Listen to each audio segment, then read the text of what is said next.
Committee ఏర్పాటు చేయడాన్ని అంటే ఈ 13 నెలల కాలంలోనే ఈ సమస్య ఉత్పన్నమైందా? అధికారంలో ఉన్నప్పుడు ఒక రకంగా, ప్రతిపక్షంలో ఉన్నప్పుడు ఒక రకంగా వ్యవహరించడం అనేది అంటే నీటి సౌలభ్యత వచ్చింది, ఉచిత విద్యుత్తు వచ్చింది, రైతు బంధు వచ్చింది. మరి ఇవి ఏమి వరకు మద్దతునివ్వలేకపోయినాయా? పంటలు ఎండిపోవడం అనేటువంటి కారణంగా రైతుల ఆత్మహత్యలు తగ్గినాయి. ఈ ప్రభుత్వం కౌలు రైతులకు విడిగా కొంత అమౌంట్ ఇస్తున్నారు కదా సంవత్సరానికి. కౌలు రైతులతో ఈ ప్రభుత్వానికి సంబంధం లేదు. ఆత్మహత్యలు చేసుకుంటున్న వాళ్ళల్లో 80%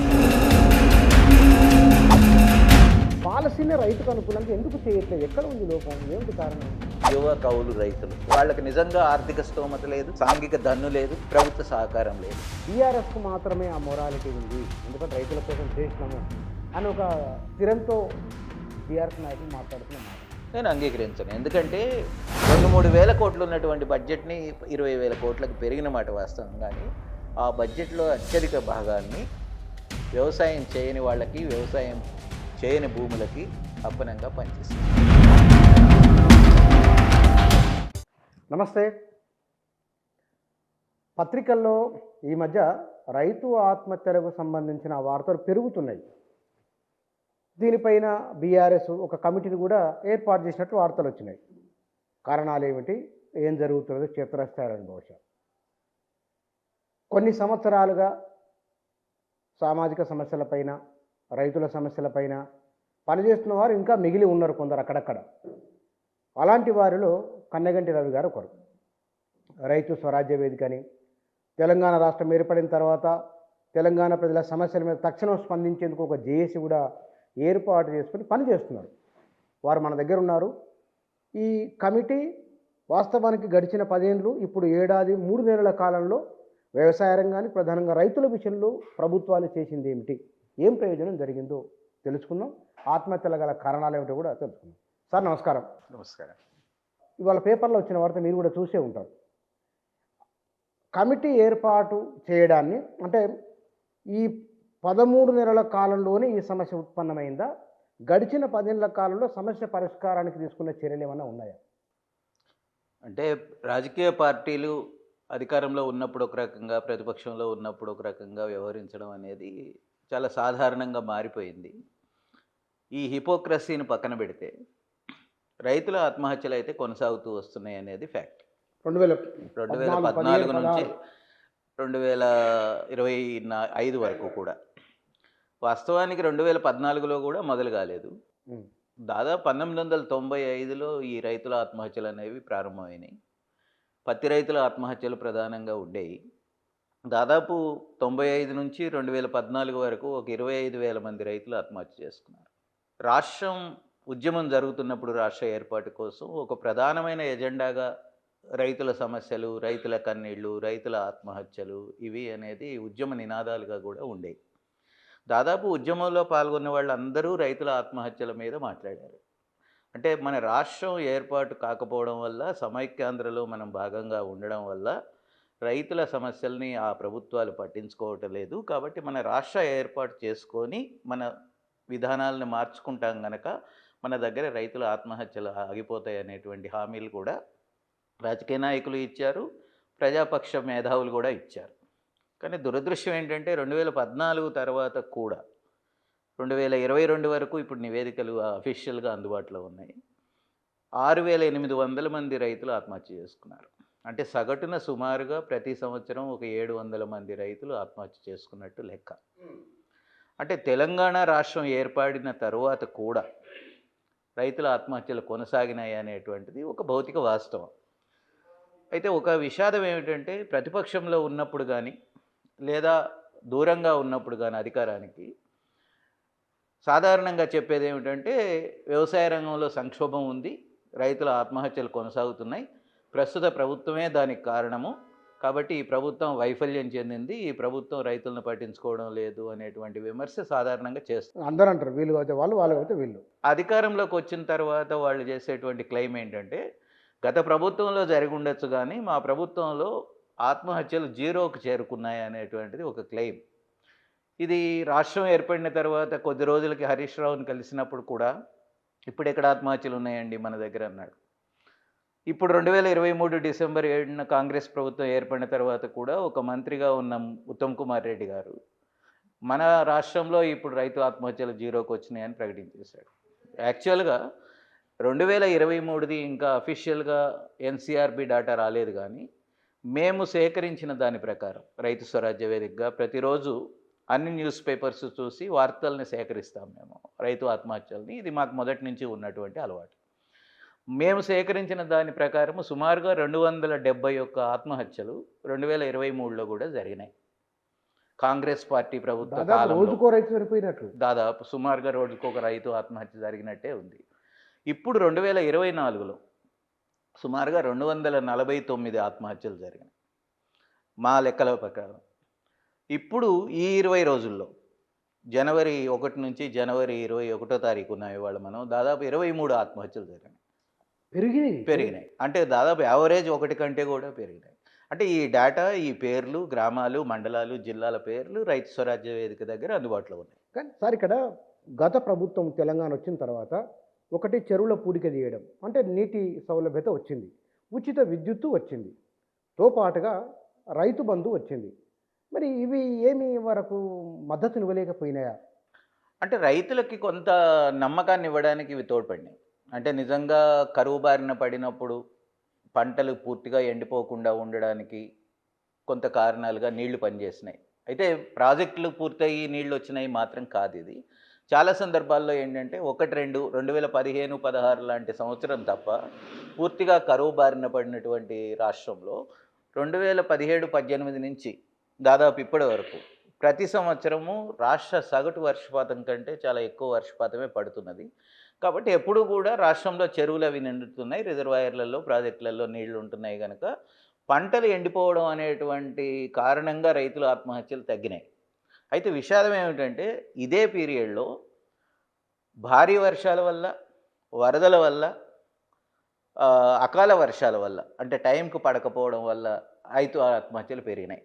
అంటే కరువు వల్ల ఆత్మహత్యలు తగ్గినాయి, కానీ భారీ వర్షాలు, వరదలు, అకాల వర్షాల వల్ల ఆత్మహత్యలు పెరిగినట్టు నివేదికలు ఉన్నాయి. అంటే ప్రతి సంవత్సరము రైతులు సరిగ్గా సీజన్లో ఉన్నప్పుడు పెద్ద వర్షం పడడం, కూరగాయల పంటలు, పత్తి, వరి అన్నీ నాశనం అయిపోవడం, దాంతో రైతులు ఆత్మహత్యలు చేసుకోవడం అనేటువంటిది జరుగుతూ వచ్చింది. లేదా పంట కల్లాల మీద ఉన్నప్పుడు అకస్మాత్తుగా వర్షం పడడము, తడవడము, కొట్టుకుపోవడము, ఇట్లాంటి కారణాల వల్ల రైతుల ఆత్మహత్యలు జరిగినటువంటి సందర్భాలు ఉన్నాయి.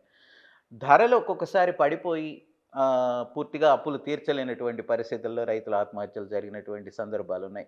అందుకని సందర్భాలు మారినాయి కానీ, కారణాలు మారినాయి కానీ రైతుల ఆత్మహత్యలు కొనసాగడం అనేటువంటిది ఒకటి జరుగుతూ వచ్చింది. రెండవది ఏం జరిగిందంటే గత ప్రభుత్వం కొన్ని విధానాలను ప్రవేశపెట్టింది, సమగ్ర వ్యవసాయ విధానం తీసుకురాలేకపోయింది, కొన్ని పథకాలను మాత్రమే ప్రవేశపెట్టింది. రెండవది నీళ్ల మీద కొంత పనిచేసింది, కానీ అసలైన సమస్య ఏమిటంటే తెలంగాణ రాష్ట్రం ఎదుర్కొంటున్నది వాస్తవ సాగుదారులు ఎవరు అనేటువంటిది గుర్తించడానికి ఏ ప్రభుత్వం కూడా సిద్ధంగా లేదు. ఏమిటి కారణం? ఎందుకు ఈ సమస్య చాలా సివియర్ ఉంది? ఏమిటి రీజన్? ఎందుకు? రెండవ కారణాలు. ఒకటి, ఆయా పార్టీల్లో ఉండేటువంటి రాజకీయ నాయకులు, గ్రామస్థాయి సర్పంచ్ నుంచి మంత్రి వరకు అందరూ కూడా ల్యాండ్ లార్డ్స్, అందరూ కూడా భూస్వాములే. వాళ్ళు వ్యవసాయం కాబట్టి వాళ్ళు వ్యవసాయం చేయరు, వాళ్ళ భూముల్ని కౌలుకి ఇస్తారు. ఒకవేళ చేసినా కూడా వాళ్ళ ఆలోచన ధోరణి అంతా కూడా భూమి యజమానుల చుట్టూతోనే ఉంటుంది. కానీ తెలంగాణలో 2022లో రైతు స్వరాజ్య వేదిక చేసినటువంటి అధ్యయనం ఏమిటంటే దాదాపు 20 జిల్లాల్లో మేము చేసాం, 36 గ్రామాల్లో చేసినాం, 7,500 మంది రైతులతో మేము సర్వే చేసినాం. మాకు వచ్చినటువంటి 3 విషయాలు. ఒకటి, తెలంగాణ రాష్ట్రంలో కనీసం 36% మంది కౌలు రైతులు ఉన్నారు. 36% మంది టోటల్ పాపులేషన్, టోటల్ రైతుల్లో ఉన్న సాగు చేసేటువంటి రైతుల్లో 36% మంది, అంటే 25 లక్షలకు పైబడి కౌలు రైతులు ఉన్నారు. సుమారుగా 22 లక్షలుగా మేము ప్రకటించాము. 22, ఎందుకంటే మేము రైతు బంధు లెక్కల ప్రకారం సుమారుగా 60-65 లక్షల మంది ఉన్నారని చెప్తున్నది గవర్నమెంట్. దాని ప్రకారం 36% వేసుకున్నా కూడా మేము ఒక 22 లక్షల మంది నంబర్ చెప్తూ వచ్చాం. తర్వాత మీడియా కథనాలన్నీ రాష్ట్రంలో ఉండే అన్ని పార్టీలు మాట్లాడడానికి 22 లక్షల కుటుంబాలు 36% మాట్లాడడానికి కారణం మా రైతు స్వరాజ్య వేదిక నివేదిక. మేము ఈ అధ్యయనం చేయడానికి వెళ్ళినప్పుడు కొన్ని క్లియర్గా ప్రశ్నలు అడిగాం. మరి అసలు మిమ్మల్ని గుర్తించడానికి ప్రభుత్వం ఏమైనా ఒక చట్టం ఉంది ఈ రాష్ట్రంలో? 2011లో ఉమ్మడి రాష్ట్రంలోనే అది వచ్చింది. ఆ చట్టం ఏమైనా అసలు మీకు తెలుసా అనేటువంటిది అడిగాం మిమ్మల్ని గుర్తించడానికి. చాలామంది మాకు తెలియదని చెప్పారు. కొద్దిమంది మాత్రం మాకు తెలుసు, మాకు ఆ చట్టం ప్రకారం అప్పుడు గుర్తింపు కార్డులు ఇచ్చారు అని చెప్పారు. ఇప్పుడు కొత్తగా వ్యవసాయంలో కౌలుగా వస్తున్నటువంటి వాళ్ళకి చాలామందికి ఆ చట్టం గురించే తెలియదు. దీనికి కారణం ఏమిటి అసలు? ఈ చట్టమే ఒకటి తెలియకపోవడానికి రైతులకి అనేది చూస్తే 2016 నుంచి ఆ చట్టాన్ని బీఆర్ఎస్ ప్రభుత్వం అమలు చేయడం మానేసింది. ప్రభుత్వమే మానేసిందా? ప్రభుత్వమే మానేసింది. అసెంబ్లీలో నిలబడి ముఖ్యమంత్రి గారు అప్పుడు కేసీఆర్ గారు చాలా స్పష్టంగా చేసినటువంటి ప్రకటన ఏంటంటే, మేము భూమి యజమానుల విషయాలను గురించి పట్టించుకుంటాము, వాళ్ళకి సహాయం చేయడానికి ప్రయత్నం చేస్తాము గానీ, కౌలు రైతులు మా ఎజెండాలో లేరు. కౌలు రైతులతో ప్రభుత్వానికి సంబంధం లేదు. అది భూమి యజమానికి, కౌలు రైతులకి ఉండేటువంటి సంబంధం. కాబట్టి కౌలు రైతుల గురించి కూడా ఆలోచించాల్సినటువంటి బాధ్యత మా మీద ఉందని మేము అనుకోవట్లేదు అని ఈ రాష్ట్ర ప్రభుత్వం ప్రకటించింది. కానీ వాస్తవంగా ఏంటి? గత రాష్ట్ర ప్రభుత్వాలు 1956లోనే కౌలు రైతుల చట్టాన్ని తెచ్చినటువంటి ప్రభుత్వాలు ఉన్నాయి. అమలు చేయడానికి ప్రయత్నం చేసినటువంటి ప్రభుత్వాలు ఉన్నాయి. 2011లో ఉమ్మడి రాష్ట్రంలో కిరణ్ కుమార్ రెడ్డి ప్రభుత్వం ఈ భూ అధీకృత సాగుదారుల చట్టం పేరుతో చట్టం తెచ్చింది, కౌలు రైతుల చట్టం. దాని ప్రకారం కౌలు రైతులకి గుర్తింపు కార్డులు ఇచ్చారు. దాదాపు దాని ప్రకారం కౌలు రైతులు గుర్తింపు కార్డులు పొందిన వాళ్ళల్లో కొంతమందికి బ్యాంకు లోన్లు అందినాయి, కొంతమందికి విత్తన సబ్సిడీ అందింది, కొంతమందికి పంట నష్టపరిహారం అందింది. ఇది జరిగిన చరిత్ర. 2012లో అమలైంది, 2013లో అమలైంది, 2014లో రాష్ట్రం ఏర్పడిన సంవత్సరంలో మాత్రం అమలు కాలేదు. 2015లో మళ్ళీ కేసీఆర్ ప్రభుత్వం కూడా ఈ చట్టాన్ని అమలు చేసింది. విచిత్రం ఏంటంటే ఆయనే ఈ చట్టాన్ని అమలు చేశాడు. 44,000 కార్డులు ఆ సంవత్సరంలో ఇచ్చారు. లోన్లు ఎవరికీ రాలేదు కానీ కనీసం కౌలు రైతులను గుర్తించడానికి ఒక చట్టం ఉంది, అది అమలు చేయగలుగుతారు ప్రభుత్వాలు అనేటువంటిది నిరూపణమైంది. కేసీఆర్ అకస్మాత్తుగా తన పొజిషన్ మార్చుకున్నాడు. అంటే భూముల యజమానుల పక్షము, ప్రధానంగా భూస్వాముల పక్షము తీసుకున్నాడు ఆయన. దాంతో ఏమైపోయిందంటే ఇక కౌలు రైతుల్ని నమోదు చేయడం కానీ, కౌలు రైతుల్ని సాగుదారుల కాలంలో రెవెన్యూ రికార్డుల్లో ఎక్కించడం కానీ చేయకూడదు అనేది నిర్ణయానికి వచ్చేశాడు. దాంతో ధరణి పాస్బుక్ల చట్టంలో, ధరణి వచ్చే ముందే పాస్బుక్ల చట్టంలో ఆ కాలం తీసేశారు, సాగుదారుల కాలం. జమాబందీ మానేశారు. ప్రతి సంవత్సరం ఎవరు సాగు చేస్తున్నారు, ఏ సర్వే నంబర్లో అనేటువంటి జమాబందీ మానేశారు. కాలంలో రాయడం మానేశారు. ఆ తర్వాత రెవెన్యూ రికార్డుల ప్రక్షాళన పేరుతో పాత రికార్డులన్నింటినీ కూడా కౌలుదారుల పేర్లను తుడిచిపెట్టేశారు. క్రమంగా ఆయన తీసుకున్న పొజిషన్ ఏంటంటే కౌలు రైతులతో ఈ ప్రభుత్వానికి సంబంధం లేదు. అంటే ఎందువలన బహుశా కేసీఆర్ ఇంత విస్తృతమైన అవగాహన ఉన్నవారు, ఇప్పుడు ఆయన సుదీర్ఘ రాజకీయ అనుభవం ఉన్నది, ఉద్యమ అనుభవం ఉన్నది, ఆయనకు తెలంగాణ సమస్యలు సంపూర్ణంగా తెలుసు. కొన్ని లక్షల కుటుంబాల విషయాన్ని ఎందుకు పట్టించుకోలేదు? రీజన్ ఏమైంటుంది? రెండే కారణాలు. ఒకటి ఆయన వర్గ స్వభావం. ఆయన కూడా ఒక వెలమ దొరపోకడలు ఉన్నాయి, ఒక భూస్వామ్య భావజాలం ఉన్నది. నా దగ్గర అందరూ వినాల మాట తప్ప నేను ఎవరి మాట వినాల్సిన అవసరం లేదనేటువంటి ఒక ఫ్యూడల్ లక్షణం ఉన్నది. దాంతో పైగా ఆయన చుట్టూ ఉన్నటువంటి లాబీ, ఆయన భూస్వాముల ప్రధానమైనటువంటి భూమి యజమానుల భూమిక మీదనే నడవాలనేటువంటిది ఆయన నిర్ణయించుకున్నాడు. వేరే కారణం ఏం లేదు. స్పష్టంగా ఇంకొకటి కూడా కనపడింది. తెలంగాణ కౌలు రైతుల యొక్క సామాజిక పొందికలో ఒక మార్పు వచ్చింది. గతంలో ఆధిపత్య కులాలకు చెందినటువంటి వాళ్ళ చేతుల్లో భూమి ఉండేది. ఆ భూమిలో వాళ్ళు వ్యవసాయం చేసేవాళ్ళు, నష్టమో కష్టమో భరిస్తూ ఉండేవాళ్ళు.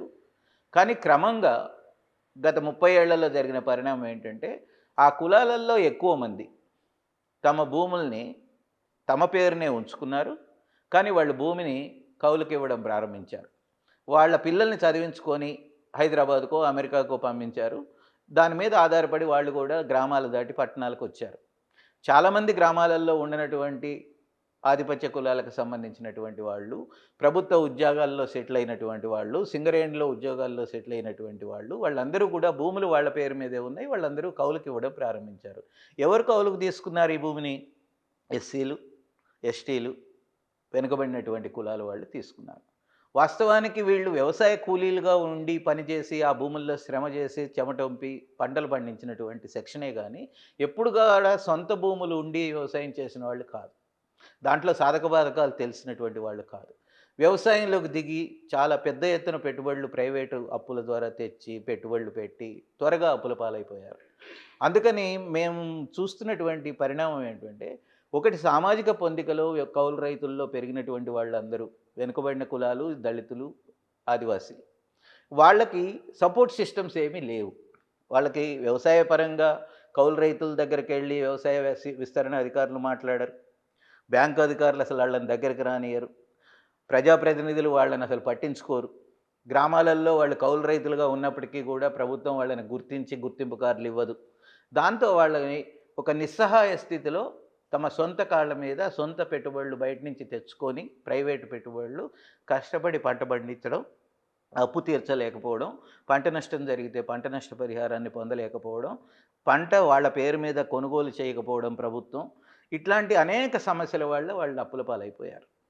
అందుకని 2014 నుంచి 16 వరకు మనం చూసినట్టయితే ఈ పరిణామంలో చాలామంది భూముల యజమానులు కూడా చనిపోయిన వాళ్ళు ఉన్నారు. కానీ వ్యవసాయం చేసి క్రమంగా ఆ సంఖ్యలో ఎక్కువ మంది చనిపోతున్నది ఎవరు అనేటువంటిది చూస్తే లిస్టు ముందు పెట్టుకొని కౌలు రైతులు.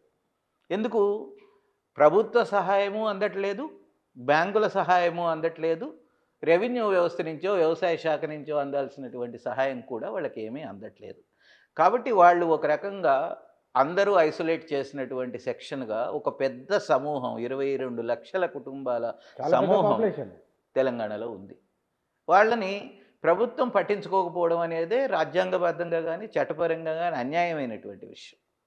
వాస్తవానికి 2018లో రైతు బంధు స్కీమ్ తెచ్చినప్పుడు ఆ జీవోని మనం చదివితే ఆ జీవోలో చాలా స్పష్టంగా మొదటి నుంచి ఏం రాస్తూ వచ్చారంటే, తెలంగాణలో వ్యవసాయం ఖర్చుతో కూడుకున్నది అయిపోయింది, ఆదాయాలు పడిపోయినాయి, రైతులు అప్పుల పాలైపోయారు, నష్టపోతున్నారు, ఆత్మహత్యలు జరుగుతున్నాయి.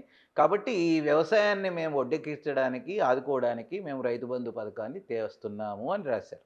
రాసి చివరి పేరాలో ఏం రాశారంటే, ఈ రైతు బంధు సహాయం భూమిపై పట్టా హక్కులు కలిగిన రైతులకు అందుతుంది అని రాశారు. నిజంగా నువ్వు మొదట రాసిన ఉపోద్ఘాతం అంతా ఏమిటి? పెట్టుబడి ఎవరు పెడుతున్నారో వాళ్ళకి ఆదాయం రావట్లేదు, అప్పుల పాలైపోతున్నారు, నష్టపోతున్నారు, ఆత్మహత్యలు చేసుకుంటున్నారు. కాబట్టి వాళ్ళకి సహాయం అందించడానికి తెచ్చాము అని చెప్పినటువంటి చట్టాన్ని, పథకాన్ని నిజంగా వ్యవసాయం చేసే వాళ్ళకి అందించకుండా ఉండడం అనేటువంటిది వాళ్ళు చేశారు. దాంతో ఏమైపోయిందంటే వ్యవసాయ సంక్షోభం కొనసాగుతూనే వచ్చింది, ఆత్మహత్యలు కొనసాగుతూనే వచ్చినాయి. ఆత్మహత్యలు ఆగకపోవడానికి అదొక ప్రధానమైనటువంటి కారణంగా ఉంది. కానీ ఇక్కడ నేను కొంత వాటిని నంబర్స్ చూసిన, ఈ తెలంగాణలో 2018, 2023 మధ్య కొంత తగ్గుదల అన్నట్లు అనిపించింది. కానీ ఇక్కడ నా అబ్జర్వేషన్ ఏమిటంటే 35 సంవత్సరాల లోపు వాళ్ళు కూడా ఉన్నారు. ఈ వయసు వాళ్ళు ఇంకో పని చేసుకోగలం కదా, బతకడానికి ఇంకో శక్తి ఉంది అనే ధైర్యం ఉండాలి కదా. ఈ మానసిక స్థితి ఎందుకు, వాళ్ళ స్థైర్యం ఎందుకు స్ట్రగుల్ అవుతున్నది, ఏమిటి కారణం? అంటే 2 రకాలు. ఒకటి ముందు నంబర్ గురించి కూడా చర్చించాలి కొంత. ఎందుకు ఆత్మహత్యల సంఖ్య తగ్గినట్టు కనిపిస్తున్నది ఈ 2018 తర్వాత అకస్మాత్తుగా? 2 కారణాలు ఉన్నాయి దానికి. ఒకటి, ఈ పీరియడ్లో రైతు బీమా వచ్చింది. అంటే ఎవరైనా రైతు చనిపోతే వాళ్ళకి 5 లక్షల రూపాయలు ఇవ్వడం అనేటువంటిది రైతు బీమాలో ఉంది. కాబట్టి చాలామంది గతంలో రైతు ఆత్మహత్య జరగంగానే పోలీసు అధికారులను పిలిచి ఎఫ్ఐఆర్ చేయించాలి. అది ఎఫ్ఐఆర్లో 173 సిఆర్పిసి కింద నమోదైతేనే అది రైతు ఆత్మహత్యగా గుర్తింపులోకి వస్తుంది. దాంట్లో కూడా 5 లక్షల రూపాయలు ఎక్స్‌గ్రేషియా ఉంది. ఇక్కడ 5 లక్షల రూపాయలు రైతు బీమా వస్తున్నది. అందుకని చాలామంది ఏమనుకున్నారంటే, రైతు ఆత్మహత్య జరిగినా కూడా చాలామంది దాన్ని మామూలు సాధారణ మరణంగానే ట్రీట్ చేసి తగిలేసేసారు. అంటే ఎఫ్ఐఆర్లో రైతు ఆత్మహత్యగా నమోదు చేయించుకొని కేసు పెట్టించుకొని దాన్ని పోస్ట్మార్టంకి పంపి ఇవన్నీ చేయడానికి చాలామంది సిద్ధపడలే. క్రమంగా సంఖ్య తగ్గిపోవడానికి ఇది ఒక కారణం. రెండవది ఏంటంటే, ఎంత కాదనుకున్నా నీళ్లున్నాయి, వరి పంట కొనుగోలు ప్రభుత్వం వైపు నుంచి పెరిగింది, ఎంతో కొంత రైతు బంధు సహాయం అందింది. వీటన్నిటి కారణంగా కూడా రైతు ఆత్మహత్యల సంఖ్య తగ్గింది. మనం ఏమీ కంప్లీట్గా అసలు రైతు ఆత్మహత్యలు యథాతథ స్థితిలో 2014లో లాగానే 1400 జరిగినట్టు ఇప్పుడు కూడా జరుగుతున్నాయి అని మనం అనట్లేదు. 2 విషయాలు మనం చెబుతున్నాం. ఒక రైతు ఆత్మహత్య చేసుకున్నా ఎక్కడో సమస్య ఉంది, దాన్ని గుర్తించాలి ప్రభుత్వం అనేది మనం చెప్తున్నాం. 1400 మంది జరిగితేనో 1000 మంది జరిగితేనో అదొక పెద్ద సమస్యగా భావించకూడదు. 290 మంది చనిపోవడం, 249 మంది చనిపోవడం పెద్ద సంఖ్య అది. అనేటువంటిది కూడా పెద్ద పెద్ద సంఖ్యనే. సంఖ్య. అంటే ప్రభుత్వాలు డినై చేసేటువంటి పద్ధతిలోకి వెళ్ళొద్దు. అంటే రైతు ఆత్మహత్యలు జరిగితే మా ప్రెస్టేజ్ పోద్ది, మాకు గౌరవం పోతుంది, మా ప్రభుత్వ పాలనా వైఫల్యంగా ప్రచారం చేస్తారు, కాబట్టి అసలు మనం డినై చేసేసి అసలు ఏం లేవు, జీరో ఉన్నాయి అనేటువంటిది ఏ ప్రభుత్వం చెప్పినా అది తప్పవుతుంది అనేది మా అభిప్రాయం. మేము 271 కానీ 249 కానీ గత 2 సంవత్సరాల్లో జరిగినటువంటి ఆత్మహత్యల్ని కూడా ఎక్కువ సంఖ్యగానే ప్రభుత్వాలు గుర్తించి వాటి సమస్యల మూలాల్లోకి వెళ్ళి పరిష్కరించాలి అనేటువంటిది మా ప్రతిపాదన. మేము 2 కారణాలు చెప్తున్నాం. ఒకటి, మేము రైతు స్వరాజ్య వేదికగా రైతు ఆత్మహత్యల లిస్టు ప్రకటించి మేము మీడియా ముందో, రాజకీయ పార్టీల ముందో, ప్రజా సంఘాల ముందో, రైతు సంఘాల ముందో పెడుతున్నప్పుడు ఎప్పుడూ ఒకటే అడిగేవాళ్ళం. ఒక జీవో ప్రకారం ఈ రైతు ఆత్మహత్యనా కాదా అని గుర్తించడానికి ఒక 3 మండల స్థాయి అధికారులతో ఒక కమిటీ వేయాలనేది ఉంది. మీరు అది వేయండి, అక్కడికి వెళ్ళి పరిశీలించండి. నిజంగా రైతు ఆత్మహత్య అయితే దాన్ని రైతు ఆత్మహత్యగా నమోదు చేయండి. ఆ కుటుంబానికి 5 లక్షల రూపాయలు ఎక్స్‌గ్రేషియా ఇవ్వండి.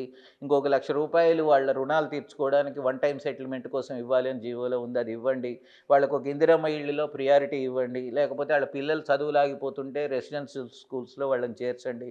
ఇది జీవోలో ఉంది. ఇవన్నీ మీరు 1000 జరిగినా, 1400 జరిగినా, 200 జరిగినా, 1 జరిగినా ముందు ఈ ప్రక్రియని అనుసరించి మీరు రైతు ఆత్మహత్యలను గుర్తించండి అనేది మేము ఒకటి అడుగుతున్నాం ఫస్ట్.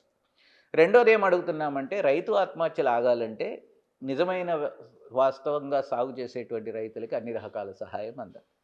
అంటే కౌలు రైతుల్ని గుర్తించడం అనేది ఖచ్చితంగా జరగాలి. కౌలు రైతుల్ని గుర్తించడానికి ఒక చట్టం ఉంది కనుక ఆ చట్టాన్ని మీరు అమలు చేయాలి. ప్రభుత్వం అమలు చేయడం మానేసింది, తప్పు అని మనం చెప్పాం. ఈ ప్రభుత్వమే తెచ్చిన చట్టం అది గతంలో, కాంగ్రెస్ ప్రభుత్వం. ఇప్పుడు మీరే అధికారంలో ఉన్నారు, మీరైనా ఆ చట్టాన్ని అమలు చేయండి అనేటువంటిది మనం చెప్పాం. కానీ విషాదం ఏమైంది, ఇప్పుడు 2000 ఎన్నికల ముందు 2023లో రేవంత్ రెడ్డి గారు ఒక బహిరంగ లేఖ రాశారు కౌలు రైతులందరికీ.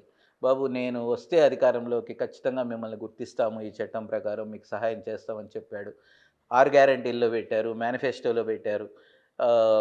ఆ జిల్లాలలో పాదయాత్ర జరుగుతున్నప్పుడు మాట్లాడారు, రాహుల్ గాంధీ మాట్లాడారు, జయరాం రమేష్ మాట్లాడారు. ఇవన్నీ జరిగినాయి. కానీ ఇప్పుడు లేటెస్ట్గా కేబినెట్ సమావేశంలో మళ్ళీ రైతు భరోసాని కూడా భూమి యజమానులకు మాత్రమే మేము ఇస్తాము అని తేల్చేశారు. అంటే మళ్ళీ వీళ్ళు కూడా కౌలు రైతుల్ని గుర్తించలేము అనేటువంటిది స్పష్టంగా చెప్పేశారు. ఇది అన్యాయమైన వైఖరి అనేది మా అభిప్రాయం. ఈ ప్రభుత్వం కౌలు రైతులకు విడిగా కొంత అమౌంట్ ఇస్తున్నారు కదా, ఇవ్వట్లేదు, ప్రకటించలేదు. రైతు కూలీలకి, అది రైతు కూలీలకి, అంటే భూమి లేని రైతు కూలీలకి 12,000 రూపాయలు మేము సహాయం చేస్తామనేటువంటిది వీళ్ళ ప్రకటన. అయితే అంతకుముందు వాళ్ళ మేనిఫెస్టోలో పెట్టింది ఏంటంటే, భూమి యజమానులకి కౌలు రైతులకు కూడా ఎకరానికి 15,000 ఇస్తామనేటువంటిది వాళ్ళ హామీ. గుర్తించడానికి 2011 చట్టాన్ని అమలు చేస్తామనేటువంటిది కూడా వాళ్ళ హామీ. కానీ ఇప్పుడు వాళ్ళు మళ్ళీ ఇదే ప్రభుత్వంలో ఉండేటువంటి సేమ్ మళ్ళీ ఫ్యూడల్ దొరలు ఉంటారు ఆ పార్టీల్లో, నాయకులు వాళ్ళే, పార్టీలు అయ్యాయి.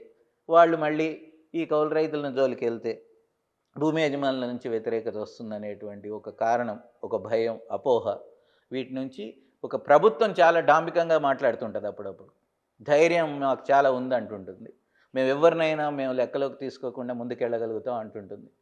కానీ కౌలు రైతుల విషయానికి వచ్చేసరికి 2 ప్రభుత్వాలు కూడా, బీఆర్ఎస్ ప్రభుత్వం కానీ కాంగ్రెస్ ప్రభుత్వం కానీ పరమ పిరికిపంద ప్రభుత్వాలుగా ఉన్నాయి. కౌలు రైతులను గుర్తిస్తే భూమి యజమానులు ఏమంటారో అనే భయంలో పడిపోతున్నాయి. ఇది చాలా అన్యాయమైన. ఈ 2 ఒక సమస్య ఉన్నది. ఇప్పుడు చనిపోతున్న వాళ్ళంతా కౌలు రైతులేనా, లేదా తనకు ఎంతో కొంత భూమి ఉండి పక్కవారిని భూమిని కౌలు తీసుకున్న వాళ్ళు కూడా ఉంటున్నారా? మన రాష్ట్రంలో 2 రకాలు ఉన్నారు. ఒకటి, ఎకరం 2 ఎకరాలు ఉంటే తన సొంతంగా, ఇంకొక 5-6 ఎకరాలు కౌలుకు చేసుకునేటువంటి వాళ్ళ సంఖ్య ఉంది. అస్సలు సొంత భూమి లేకుండా పూర్తిగా కౌలు మీద ఆధారపడుతున్న వాళ్ళ సంఖ్య కూడా 19% ఉంది. మేము సర్వే చేసినటువంటి రైతుల్లో 19%, దాదాపు 50% ఉన్నారు. అయితే మేమేమన్నామంటే, మీరు కౌలు రైతా సొంత రైతా అనేటువంటిది మీరు గ్రామంలోకి వెళ్ళి ఒక్కరోజు కూర్చుంటే తేలిపోయే విషయం. బుచ్చన్న గారు కౌలుకు చేస్తాడా, సొంత భూమిలో వ్యవసాయం చేస్తాడా, కనగంటి రవి వ్యవసాయం అంతే చేస్తాడా, కౌలుకు చేస్తాడా, పెద్ద విషయం కాదు అది సాయంత్రానికి కనుక్కోవడం. తేలిపోతుంది. ఎందుకంటే బహిరంగంగా జరిగేటువంటి యాక్టివిటీ ఇదేదో రహస్యంగా జరుగుతున్నది కాదు, ఇంకొక రూపంలో తేల్చాల్సింది కూడా కాదు. ఊళ్ళో గ్రామసభ పెట్టేస్తే జనం చెప్పేస్తారు ఏం జరుగుతుంది అనేటువంటి. రెవెన్యూ అధికారులకు తెలుసు, గ్రామ పంచాయతీ కార్యదర్శులకు తెలుసు, గ్రామ పంచాయతీ సర్పంచ్కి అందరూ తెలుసు, తెలిసి పెద్ద విషయం అందరికీ కాదు అది తెలిసినటువంటి తెలుసుకోవడం. విషయం, ఒక విషయాన్ని తెలుసు. అయితే రాజకీయంగా అటువంటి చిత్తశుద్ధితో చేయాల్సినటువంటి పని ఇది, కానీ చేయలేదు. ఇప్పుడు గనక చర్చకి మళ్ళీ కూడా ఒకవేళ ఇప్పుడు ప్రాబ్లం ఏమైందంటే, కాంగ్రెస్ ప్రభుత్వం ఈ మొదటడుగు వెనకడుగు వేయకుండా ధైర్యం చేసి కౌలు రైతులను గుర్తించడానికి నిర్ణయం తీసుకుంటే ఇప్పటికైనా వచ్చే ఖరీఫ్ నాటికైనా ఖచ్చితంగా కౌలు రైతుల యొక్క మేలు జరుగుతుంది, కౌలు రైతుల ఆత్మహత్యలు ఆగిపోతాయి. ఆత్మహత్యలు చేసుకుంటున్న వాళ్ళల్లో 80% కౌలు రైతులు అనేటువంటిది మా డేటా. 80%. 20% మాత్రమే భూమి ఉండి కూడా కౌలు ఆత్మహత్య చేసుకుంటున్న వాళ్ళు ఉన్నారు. 80% మాత్రం పూర్తిగా కౌలుకు వ్యవసాయం అంటే చేయడం రైతు వల్ల కూలీలు ఎక్కువ అనుకోవచ్చు వాళ్ళ దగ్గర, ఎందుకంటే ఏం లేదు కదా వాళ్ళకి. వాళ్ళ దగ్గర ఏం లేదు. అంటే ఇక్కడ నేను ఇందాక ఒక ప్రశ్న ఇచ్చిన, 35 సంవత్సరాల లోపు ఉన్న వాళ్ళే అది చాలా బాధ కలిగిస్తున్నారు చూస్తేనే. వాళ్ళ ఆ, పిల్లలు చిన్న చిన్న పిల్లలు ఉంటారు వాళ్ళకు. మరి ఈ కారణం వయసులో ఉన్నారు, ఇంకో ధైర్యం అంటే ధైర్యం చెప్పేవాళ్ళు లేరా?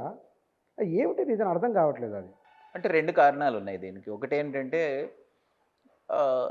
అన్ని రకాల వ్యవస్థలు గ్రామంలో కూలిపోయి ఉన్నాయి. గ్రామ పంచాయతీలు ఫంక్షన్ అయ్యి ఎన్నికలు జరుగుతున్నాయి అనే మాటే కానీ వాళ్ళెవరూ వ్యవసాయం గురించి చర్చించి మన ఊరు వ్యవసాయం ఎట్లుండాలి, ఎవరి రైతుల్లో సమస్యలు ఎట్లా ఉన్నాయి అనేటువంటి చేయగలిగినటువంటి స్థితి లేదు. రైతు సహకార సంఘాలు ఉన్నాయి రాష్ట్ర వ్యాప్తంగా. 900 ప్రాథమిక వ్యవసాయ సహకార సంఘాలు ఉన్నాయి. ఇంకొక 1000 రైతు ఉత్పత్తిదారుల కంపెనీలు ఉన్నాయి. ఇవన్నీ కూడా రైతులకి భరోసా ఇవ్వగలిగినటువంటి పరిస్థితుల్లో లేవు. వాటిని కూడా రాజకీయంగా ఎన్నికల్లో గెలవడానికి వాడుకోవడం అనేటువంటి ప్రక్రియనే చేస్తున్నారు తప్ప రైతు సహకార సంఘాలు నిజంగా వ్యవసాయం చేస్తున్నటువంటి వాళ్ళకి భరోసా ఇవ్వగలిగిన స్థితి లేదు. మూడవది ఏంటంటే, కొత్తగా వస్తున్నటువంటి యువ కౌలు రైతులు వాళ్ళకి నిజంగా ఆర్థిక స్తోమత లేదు, సాంఘిక దన్ను లేదు, ప్రభుత్వ సహకారం లేదు. కాబట్టి ఒక్క సంవత్సరంలో ఏదైనా పంట దెబ్బతింది, పంట భారీ వర్షాల వల్ల కావచ్చు, లేదా వరదల వల్ల కావచ్చు, లేదా పంట దిగుబడి బాగా పడిపోవడం వల్ల కావచ్చు, అప్పుల పాలైపోయిందంటే, ఒక 50,000 అప్పు మీద పడిందంటే ఇక బెదిరిపోతున్నటువంటి పరిస్థితి. ఎందుకంటే ఒక సామాజిక భద్రత లేదు వాళ్ళకి. అంటే ఒక సమాజంలో నీకు భరోసా ఇచ్చేటువంటి పరిస్థితి లేదు. రెండోది, అప్పుల వాళ్ళు ప్రభుత్వం కాదు. వాళ్ళకి ప్రభుత్వం ఇస్తే, ప్రభుత్వ బ్యాంకులు ఇస్తే మాకు ఎప్పటికైనా ప్రభుత్వం మాఫీ చేస్తుంది, నేను ఈ అప్పుకు భయపడాల్సినటువంటి అవసరం లేదు అని అనిపిస్తుంది. కానీ నువ్వు ప్రైవేట్ అప్పు తెస్తావు, ప్రైవేట్ వడ్డీ వ్యాపారుల దగ్గర తెస్తావు, 3 రూపాయలకి 4 రూపాయలకి అప్పు తెస్తావు. వాడు ఇంటికి వచ్చి అడుగుతుంటాడు, ఇంటికి వచ్చి తిడుతుంటాడు, నీ పెళ్ళాన్ని తిడుతుంటాడు, నీ పిల్లల్ని తిడుతుంటాడు. కాబట్టి నువ్వు అవమానంగా కూడా భావిస్తావు. రెండోది ఏంటంటే, ఏ కుటుంబాల నుంచి ఈ కొత్త యువకులు వస్తున్నారు? అంతకుముందే అప్పుల పాలైపోయిన తండ్రి వ్యవసాయం చేసి అప్పుల పాలైపోయిన కుటుంబాల నుంచి వాళ్ళు వస్తున్నారు. ఆల్రెడీ అప్పుల్లో ఉన్న కుటుంబంలో కొత్త యువకుడు వస్తే మాత్రం ఎట్లాంటి భరోసా వస్తుంది? అది కూడా రాదు. కాబట్టి వాళ్ళు ఒక డ్రాప్అవుట్స్గా ఉన్నటువంటి వాళ్ళు, చదువు మానేసినటువంటి వాళ్ళు, లేదా చదువుకొని కూడా ఉద్యోగాలు రాక వ్యవసాయం చేయడానికి అటు వెళ్ళినటువంటి వాళ్ళు, వాళ్ళకి ఏ భరోసానిచ్చే చట్టము లేకపోవడం వల్ల 1-2 సంవత్సరాల్లోనే వాళ్ళు తిరిగి నిరాశకు గురవుతున్నారు, నిస్పృహకు గురవుతున్నారు, భయానికి గురవుతున్నారు, అవమానానికి గురవుతున్నారు. రెండవది ఏంటంటే, వీళ్ళు కొత్త ఆశలతో రకరకాల టెక్నాలజీలు వచ్చేసినాయి, మేము అదంతా వాడి ఎక్కువ ఖర్చు పెట్టైనా సరే ఎక్కువ దిగుబడి తెస్తాము, బాగా పండించగలుగుతాం అనే భరోసాతో ఎక్కువ ఖర్చు పెట్టడం అనేది కూడా జరుగుతుంది. మూడోది, అన్నిటికంటే కీలకమైనది మేము గమనించింది, అందరిలోనూ లిక్కర్ అలవాటు పెరిగింది, మద్యం అలవాటు పెరిగింది యువకులతో సహా. ఈ మద్యం 2 రకాల నష్టాలని కలిగిస్తుందని మేము గమనించాం. వైన్ షాపులు ఈ 2-3 రకాల నష్టాలను కలిగిస్తుందని మేము గమనించాం. ఒకటి, కంప్లీట్గా వాళ్ళ జేబుల్లో ఆదాయం లేకుండా కూడా అప్పు చేసి తాగుతున్నారు, లేదా ఫ్రెండ్స్తోనో ఇంకేదో దావతుల్లో చేస్తున్నారు. రెండోది, వాళ్ళ ఆరోగ్యాలు పాడవుతున్నాయి. మూడోది, ఇప్పటికే ప్రపంచవ్యాప్తంగా వచ్చినటువంటి నివేదికలు ఏంటంటే, ఆత్మహత్యని ప్రేరేపించేటువంటి గుణం లిక్కర్కు ఉంది. ఒక నిరాశ నిస్పృహలోకి మనిషిని నెట్టేసి ఆత్మహత్య వైపు నెట్టేటువంటి ప్రమాదం లిక్కర్కు ఉంది, ప్లస్ పురుగు మందులకు ఉంది.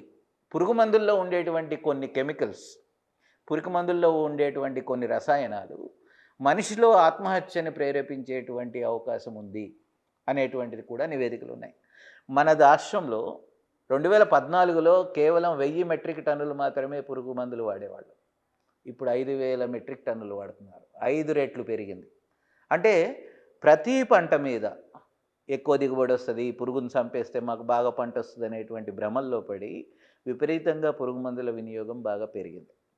రెండోది ఎరువుల వినియోగం విపరీతంగా పెరిగింది.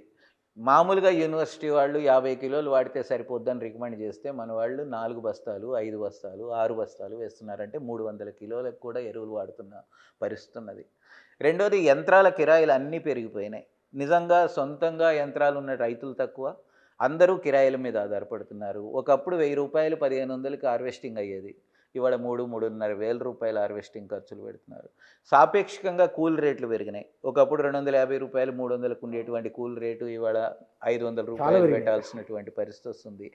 అంటే తనకు వచ్చే ఆదాయం తగ్గిపోయింది రైతులకి, తాను పెట్టే ఖర్చు బాగా పెరిగిపోయినటువంటి స్థితిలో ఒక సీజన్ దెబ్బతింటే రెండో సీజన్లో మళ్ళీ పంట వేయలేనటువంటి స్థితిలో కూడా నిరాశకు గురై చనిపోతున్న వాళ్ళు ఉన్నారు. అత్తగారు మామగారులు మామూలుగా పేద వ్యవసాయ కుటుంబాలే ఉంటాయి. లేదు నిజంగా బయట వాళ్ళు అన్నా కూడా వాళ్ళు ఏం బెదిరిస్తారు, నువ్వు ఎందుకు ఆడ చేస్తే అనవసరంగా చేస్తున్నావు, నువ్వు బయటకు వచ్చాయనే చెప్తుంటారు. కానీ బయట ఏమైనా ఉపాధి అవకాశాలు నిజంగా దొరుకుతున్నాయా? అడ్డా మీద కూలీగా నిలబడడం తప్ప ఒక గౌరవప్రదమైనటువంటి ఉపాధి దొరుకుతున్నదా? లేదా నాకేమైనా స్కిల్స్ నేర్పారా యూనివర్సిటీలో కానీ కాలేజీల్లో కానీ? నేను వ్యవసాయం చేయకపోతే నాకు ఇంకో పని చేసుకోగలిగిన నైపుణ్యం ఉంది అని చెప్పగలిగిన స్థితిలో మన యూత్ ఉన్నారా? లేదు. రెండోది మనం ఏం చేసినాము, చాలా రకాల పనులని చాలా డిమోటివేట్ అయ్యే విధంగా ఈ పనులన్నీ పనికిమాలిన పనులు, మనం చేయకూడదు, మనం చేస్తే సాఫ్ట్వేర్ ఉద్యోగం చేయాలి, మనం చేస్తే వైట్ కాలర్ ఉద్యోగం చేయాలి, మనం చేస్తే ఆఫీసుల్లో ఉద్యోగం చేయాలి, మిగతా ఏ పని కూడా స్కిల్ నేర్చుకొని చేస్తే అది చాలా అవమానకరమైన పనులు ఇవన్నీ, బీహార్ వాళ్ళు జార్ఖండ్ వాళ్ళు చేసే పనులు అని మన పిల్లల్లోకి మనం ఇన్కల్కేట్ చేసినటువంటి సంస్కృతి కూడా వాళ్ళు ఇంకో పని వైపు వెళ్లకుండా చేస్తున్నది, కొత్త పనిని ఎంచుకోకుండా చేస్తున్నది. వ్యవసాయంలో భరోసా ఇచ్చే పరిస్థితి లేదు, ఆదాయాలు లేవు, అప్పులు పెరిగిపోయిన స్థితిలో కొత్త రంగాలు ఏవి కూడా వాళ్ళని అబ్జర్వ్ చేసుకోగలిగినటువంటి స్థితి లేదు. మన రాష్ట్రంలో ఎక్కువ ఉంది. మన రాష్ట్రంలోనే ఈ ధోరణి. మధ్యప్రదేశ్, ఒడిశా నుంచి వందల వేల మంది. మన రాష్ట్రంలో మన యూత్ బయటకు వస్తే ఏం పని చేయాలనే ప్రశ్న నిలబడుతుంది. ఈ పనులన్నీ చేయొచ్చు కదా, నువ్వు టైల్స్ వేయచ్చు, నువ్వు కలరింగ్ చేయొచ్చు, లేకపోతే బైక్ మెకానిక్ చేయొచ్చు, లేదా హోటల్స్లో పనిచేయచ్చు, రెస్టారెంట్స్లో వెయిటర్గా పనిచేయచ్చు, లేదా ఇంకొక ఇంత పెద్ద సర్వీస్ సెక్టార్ పెరిగిందని చెప్పుకునేటువంటి దాట నువ్వు ఎక్కడైనా ఒక హోటల్లోకి వెళ్ళి చూస్తే ఒక తెలంగాణ పిల్లవాడు కానీ అబ్బాయి కానీ కనిపించరు మనకి. కానీ ఇక్కడ కేంద్ర ప్రభుత్వం, రాష్ట్ర ప్రభుత్వాలు, బీఆర్ఎస్, కాంగ్రెస్, బీజేపీ అంత రైతుల గురించే మాట్లాడతారు. సోషల్ మీడియాలో ఇంత పెద్ద మెసేజ్లు పెడతారు, రైతును కాపాడాలని చెప్తారు. ట్యాక్స్ పేయర్స్ పెరిగిన మెసేజ్ మీరు కూడా చదివే ఉంటారు. ఒక ట్యాక్స్ పేయర్ చెప్పే బాధ్యత ప్రభుత్వం లేదంటారు. ట్యాక్స్ పేయర్ అయినా మరెవరైనా మరి రైతు లేకుంటే ఎవరు లేరు కదా. పాలసీనే రైతుకు అనుకూలంగా ఎందుకు చేయట్లేదు? ఎక్కడ ఉంది లోపం? ఏమిటి కారణం? అంటే రెండే కారణాలు ఉన్నాయి. ఒకటి, ప్రభుత్వాలు ప్రధానంగా 2 ఫిలాసఫీలోకి వెళ్ళిపోయినాయి. ఒకటి, ఎక్కువ మంది గ్రామాల్లో ఉండడం వల్ల వ్యవసాయం ఎప్పటికీ గిట్టుబాటు కాదు, వాళ్ళు గ్రామాల నుంచి పట్టణాలకు వచ్చేయాలి. రెండోది, చిన్న కమతాలు గిట్టుబాటు కావు, పెద్ద కమతాలే ఉండాలి. ఈ 2 వాళ్ళు నమ్ముతున్న ఫిలాసఫీ. అప్పుడు మరి వ్యవసాయం ఏదో చేయాలనేటువంటి ప్రశ్న అలాంటి వాళ్ళు అడుగుతారు. మీరు చేయలేరు కనుక మీరు మామూలుగా నగరాలకు వచ్చేసి కార్మికులుగానో ఉపాధి ఎత్తుక్కుంటే ఆ భూముల్లోకి పెట్టుబడి పెట్టగలిగిన వాళ్ళు వచ్చి వ్యవసాయం చేస్తారు. ఎవరు పెట్టుబడి పెట్టగలిగిన వాళ్ళు? పెట్టుబడిదారులు వస్తారు, వ్యవసాయంలో దిగి కంపెనీలు వస్తాయి, వాళ్ళందరూ కార్పొరేట్ వ్యవసాయం చేస్తారు, కాంట్రాక్ట్ వ్యవసాయం చేస్తారు. నిజంగా వాళ్ళకి యంత్రాలు ఉంటాయి, పెట్టుబడి ఉంటుంది కాబట్టి వాళ్ళు చేస్తారు. వ్యవసాయాన్ని చిన్న సన్నకారు రైతులు చేయొద్దు. మీరేం చేయాలి? మీరు నగరాల్లోకి రావాలి, పట్టణాల్లోకి రావాలి, ఇతర రంగాల్లోకి రావాలి, ఇక్కడ లేబర్గా పనిచేసుకోవాలి. ఇది ప్రభుత్వాలు పనిగట్టుకొని ప్రోత్సహిస్తున్నటువంటి ఒక విధానం. నిజంగా వీళ్ళెవ్వరికీ కూడా 2 ప్రశ్నలు మనం అడగచ్చు. నగరంలోకి వచ్చిన ప్రతి గ్రామస్తుడికి లేదా ఒక మహిళకి పని చూయించగలిగినటువంటి స్థితిలో నువ్వు ఉన్నావా? వాళ్ళకి గ్యారంటీ పని ఉంటుందనే గ్యారంటీ ఉందా?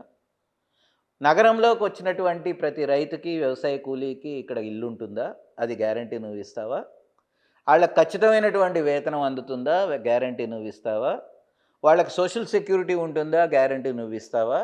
వాళ్ళకి హెల్త్ సెక్యూరిటీ ఉంటుందా? గ్యారంటీ నువ్వు ఇస్తావా? అనే ప్రశ్నలు అడిగి చూసామనుకోండి, వాళ్ళు ఏమీ మాట్లాడరు. ఎందుకు? వీళ్ళందరినీ రమ్మని ప్రోత్సహించడమే తప్ప గ్రామాల నుంచి పట్టణాలకు వచ్చినటువంటి పరిస్థితుల్లో వాళ్ళని ఆదుకునేటువంటి మెకానిజం ఏమైనా ఉందా ఇక్కడ? ఏం లేదు. హైదరాబాద్ నగరంలో 1,00,00,000 మంది జనాభాలో 70 లక్షల మంది అసంఘటిత కార్మికులున్నారు. 70 లక్షలు. 70 లక్షల మంది.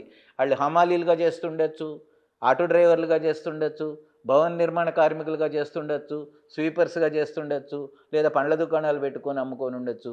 వీళ్ళందరూ కూడా స్వయం ఉపాధిలోనో లేదా అసంఘటిత రంగ కార్మికులుగానో ఉన్నారు. వాళ్ళందరినీ కాపాడగలిగినటువంటి ఒక్క పథకం లేదు ఇప్పటికీ. వాళ్ళందరికీ ఇళ్ళు చూయించగలగడానికి, కిరాయి తక్కువ ఉండేటువంటి ఇళ్ళు నిర్మాణం చేయడానికి ఒక్క పథకం లేదు ఇప్పటికీ. వాళ్ళందరికీ ఆహార భద్రత కింద ఖచ్చితంగా రేషన్ కార్డు ఇచ్చేటువంటిది గత 10 ఏళ్లుగా అమలు కాలేదు. వాళ్ళందరికీ హెల్త్ ఏదన్నా ఇబ్బంది అయితే ప్రైవేట్ హాస్పిటల్కి వెళ్లకుండా ప్రభుత్వ హాస్పిటల్లోనే టెస్టుల దగ్గర నుంచి ఆపరేషన్ల వరకు చేసే మెకానిజం లేదు నీ దగ్గర. అంటే 1,00,00,000 మంది జనాభాలో 70-80 లక్షల మంది హైదరాబాద్ నగరానికి వచ్చినప్పుడు వాళ్ళని ఆరోగ్యవంతమైన పౌరులుగా లేదా నిజమైనటువంటి రాష్ట్ర పౌరులుగా వాళ్ళు ఆర్థిక భద్రత కానీ, ఆహార భద్రత కానీ, ఆరోగ్య భద్రత కానీ ఈ 3 చాలా ముఖ్యం. ఆదాయం ఉండాలి, ఆరోగ్యం ఉండాలి, ఆహారం ఉండాలి. ఈ 3 పౌష్టికాహారం ఉండాలి. ఈ మూడింటిని గ్యారంటీ చేసేటువంటి పథకం ఒక్కటైనా ఈ ప్రభుత్వాల దగ్గర ఉందా? లేదు. వాళ్ళని గాలికి తెచ్చి అడ్డాల మీద నిలబెడుతున్నారు. చిన్న రూముల్లో ఇరుక్కుని మురికివాడల్లో ఉండేటట్టు చేస్తున్నారు. వాళ్ళకి ఆరోగ్యం వస్తే వేల రూపాయలు ఖర్చు పెట్టుకోనో లేదా ఊళ్ళో ఉన్నటువంటి గుంటో సెంటో అమ్ముకోనో వైద్యం చేయించుకోవాల్సిన పరిస్థితిని కల్పిస్తున్నారు. వాళ్ళకి ఇళ్ళు లేనటువంటి స్థితుల్లో చాలామంది ఒక్క రూమ్లో అనాగరికమైనటువంటి పరిస్థితుల్లో బతుకుతున్నటువంటి స్థితి ఉంది. 4-5 పిల్లలతో పెట్టుకొని వీటన్నిటినీ పరిష్కరించేటువంటి స్థితిలో ప్రభుత్వాలు లేవు. కానీ వ్యవసాయ విధానాన్ని సృష్టించారనుకోండి, ఒక సరైనటువంటి వ్యవసాయ విధానాన్ని తీసుకొస్తే ఏమవుతుంది? నిజంగా సాగు చేద్దామనుకునే కుటుంబాలకి భూమి ఉండాలి, నిజంగా సాగు చేద్దామనుకునేటువంటి రైతు కుటుంబానికి బ్యాంకు రుణం దొరకాలి, నిజంగా సాగు చేద్దామనుకునే రైతు కుటుంబానికి నాణ్యమైన విత్తనాలు దొరకాలి, పంటలు నష్టపోతే పంటల బీమా ఉండాలి, నిజంగా పంట పండించిన తర్వాత వాళ్ళకి న్యాయమైన రేట్ అందాలి. ఈ 5 మీరు కల్పించే ప్రయత్నం చేయండి. రైతు కుటుంబాలు ఎందుకు నగరాలకు వస్తాయి? మీరు ఈ 5 అక్కడ చేయడానికి సిద్ధపడక అందరినీ అక్కడి నుంచి ఇక్కడికి తీసుకురావాలనేటువంటి ప్రయత్నం చేస్తున్నారు. ఇది ఒక తప్పుడు విధానం అనేటువంటిది మేము భావిస్తాం. బీఆర్ఎస్ రైతుల ఆత్మహత్యలపైన కమిటీ ఉమ్మడి రాష్ట్రంలోనూ రాష్ట్ర విభజన తర్వాత బీఆర్ఎస్కు మాత్రమే ఆ మొరాలిటీ ఉంది, ఎందుకంటే రైతుల కోసం చేసినాము అని ఒక స్థిరంతో బీఆర్ఎస్ నాయకులు మాట్లాడుతున్న మాట మీరు అంగీకరిస్తారు దీంతో? నేను అంగీకరించను. ఎందుకంటే ఒక 10 ఏళ్ల పాలన చూశాం గనక, అంటే రైతుల విషయంలో వాళ్ళు 2 హామీలు ఇచ్చారు. బీఆర్ఎస్ 2014లో ఇచ్చినటువంటి హామీ సమగ్ర భూ సర్వే చేసి రెవెన్యూ రికార్డులను బాగు చేసి భూమి సమస్యలు లేకుండా చేస్తాం అనేటువంటిది ఒక హామీ. అది చేయలేదు. రైతుల ఆత్మహత్యలు ఆగడానికి కావలసినటువంటి అన్ని విధానాలని తీసుకొస్తామనేటువంటిది రెండో హామీ. మూడోది ఏంటంటే ఈ 2 అసలు చేయలేదు. సమగ్ర వ్యవసాయ విధానం చేస్తామని చెప్పారు, కమిటీ వేస్తామన్నారు, వేయలేదు. ప్రకృతి వైపరీత్యాలకి జరిగినప్పుడు ఆదుకోవడానికి సమగ్ర బీమా పథకం తెస్తామని 2018లో 2014లో పెట్టారు. ఉన్న బీమా పథకాన్ని కూడా తీసేశారు. పైగా వీళ్ళు చేసింది ఏంటంటే అన్యాయమైన పథకం. 2-3 వేల కోట్లు ఉన్నటువంటి బడ్జెట్ని 20,000 కోట్లకు పెరిగిన మాట వాస్తవం. కానీ ఆ బడ్జెట్లో అత్యధిక భాగాన్ని వ్యవసాయం చేయని వాళ్ళకి, వ్యవసాయం చేయని భూములకి అప్పనంగా పనిచేశారు.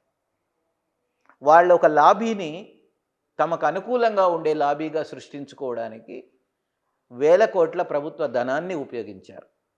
నిజంగా వ్యవసాయ కుటుంబాల యొక్క సంక్షోభాన్ని పరిష్కరించడానికి వాళ్ళు చేసిన ఒక విధానం లేదు. యూనివర్సిటీలను పాడుపెట్టేశారు. వ్యవసాయ విశ్వవిద్యాలయాన్ని కానీ, పశు విశ్వవిద్యాలయాలు కానీ, హార్టికల్చర్ యూనివర్సిటీ కానీ వాళ్ళ స్టాఫ్ లేరు అక్కడ, పరిశోధనలు లేవు అక్కడ. అక్కడి నుంచి వచ్చినటువంటి రీసెర్చ్ ఫలితాలు ప్రజలకు అందడం లేదు. ఇదంతా మనం చూసాం. వ్యవసాయ శాఖలో 5,000 కుటుంబాలకు ఒక ఏఈఓని ఇస్తామని చెప్పారు కానీ సాగు భూమి పెరిగిందని చెప్పిన దానికి అనుగుణంగా వాళ్ళు ఏఈఓల సంఖ్యను పెంచలేదు. ఆ ఏఈఓలని వ్యవసాయ సాంకేతిక సలహాలు కాకుండా క్లరికల్ పనులు చేయించారు.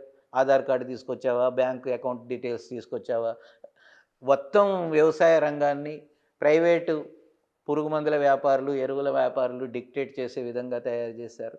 అన్నిటికంటే ముఖ్యమైనది చాలా పెద్ద ఎత్తున ఉన్నటువంటి కౌలు రైతుల్ని గుర్తించకుండా అన్యాయం చేశారు. మూడోది వరి తప్ప మిగతా ఏ పంటల్ని కూడా కొనడానికి ఆ ప్రభుత్వం అసలు ప్రయత్నమే చేయలేదు. కేంద్ర ప్రభుత్వం ఎప్పుడైనా కొంచెం జొన్నల్ని, కొంచెం మొక్కజొన్నని, కొంచెం కందుల్ని లాంటి కొనడానికి ఇచ్చినప్పుడు వాటిని కొని ఇవ్వడం తప్ప వీళ్ళుగా ప్రయత్నపూర్వకంగా పంటల ప్రణాళిక చేసి అన్ని పంటలు ఉండేటట్టు చేసి అన్ని పంటలు పండించే రైతులకు న్యాయం జరిగేటట్టు చేసి అటువంటి విధానాలు కూడా ఏమీ తీసుకురాలేదు. అందుకని పైగా వాళ్ళు చెప్పిందంతా ఏంటంటే వ్యవసాయ రంగాన్ని మేము బాగా చేస్తున్నాము అని చెప్పుకుంటున్నప్పటికీ వ్యవసాయ రంగంలో వచ్చినటువంటి మార్పుల్ని, వ్యవసాయ రంగంలో రైతుల్లో వచ్చినటువంటి మార్పుల్ని అర్థం చేసుకొని దానికి అనుగుణంగా విధానాలు రూపొందించడంలో కంప్లీట్గా విఫలమైపోయారు. అందుకనే గ్రామీణ ప్రాంతం అంతా ఎందుకు కాంగ్రెస్ గెలిచింది? భూములన్నీ పెద్ద ఎత్తున మేము వ్యవసాయ రంగాన్ని అభివృద్ధి చేసామని నిజంగా టీఆర్ఎస్ చెప్పుకుంటే 2023లో గ్రామీణ ప్రాంతంలో ఉన్న అన్ని నియోజకవర్గాల్లోనూ బీఆర్ఎస్ ఎందుకు ఓడిపోయింది? అంటే దాని అర్థం ఏమిటంటే గ్రామీణ ప్రజలు బీఆర్ఎస్ పాలనని తమకు అనుకూలంగా ఉన్న పాలనగా చూడలేదు. తమకు వ్యతిరేకంగా చాలా అన్యాయం చేసినటువంటి పాలనగా బీఆర్ఎస్ పాలనని గ్రామీణ ప్రజలు భావించారు. అదొక ముఖ్యమైనటువంటి కారణం వాళ్ళని అక్కడ ఓడించడానికి. ఇది ఇప్పుడు వచ్చినటువంటి ప్రతిపక్షంలో ఉన్నటువంటి కేటీఆర్ కానీ, హరీష్ రావు కానీ మేమే చాలా గొప్పగా చేసాం, మాకే క్రెడిబిలిటీ ఉందని చెప్పుకుంటే హాస్యాస్పదమైంది. రెండోది ఆత్మహత్యల మీద అధ్యయనానికి ఒక కమిటీని వేయడం అనేది అంతకంటే హాస్యాస్పదమైంది. 6,800 ఆత్మహత్యలు జరిగినప్పుడు మేము ఆ లిస్టులన్నీ ఎప్పటికప్పుడు బీఆర్ఎస్ నాయకుల ముందు, మంత్రుల ముందు, ముఖ్యమంత్రి ముందు పెడుతూ వచ్చినప్పుడు, మీడియా ముందు పెట్టినప్పుడు పల్లె రాజేశ్వర అనేటువంటి వ్యక్తి వాళ్ళ నాయకుడు ఎమ్మెల్సీ ప్రెస్ మీట్ పెట్టి రైతు స్వరాజ్య వేదిక వాళ్ళని ఉరికిచ్చి తంతాం, మేము తప్పుడు ప్రచారం చేస్తున్నారు మా ప్రభుత్వానికి వ్యతిరేకంగా అని మాట్లాడారు. ఆత్మహత్యల సంఖ్యనే డినై చేశారు వాళ్ళు. మా రాష్ట్రంలో 0 ఆత్మహత్యలు ఉన్నాయని ప్రకటించారు వాళ్ళు అసెంబ్లీలో.